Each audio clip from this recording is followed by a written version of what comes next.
Қайырлы күн достар, денесінде қалы бар адамдардың барлығы тыңдасыншы деп айтқым келеді. Өйткені қараңыздар, қал родинка не үшін шығады? Біз айтамыз ғой, генетика дейміз, жоқ, ондай емес. Бірінші кезекте қараңыздар, кім ұзақ уақыт хронический стрессте болады, ұйқы бұзылған кезде, кім тәттіні көп жейді, және де өттің жұмысы бұзылған кезде денеде қалдардың шығуы көптеп бастайды. Қалдың ең қауіпті бір жері бар. Ол рак клеткасына ауысып кетуі, меланома деп айтады.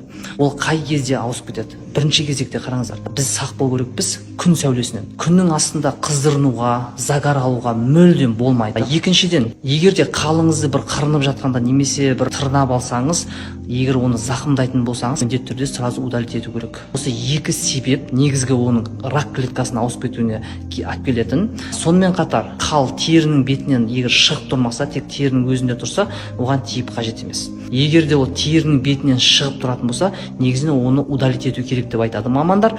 Бірақ оны удалить еткенде де онкодерматолог маманына ғана бару керек. Өйткені оны егер түбімен дұрыс алмайтын болса, ол тағы да рак клеткасына ауысып кету қаупі жоғарылайды. Осы қалдың себебінен рак клеткасынан қаншама адамдар қайтыс болып жатыр екен әлемде.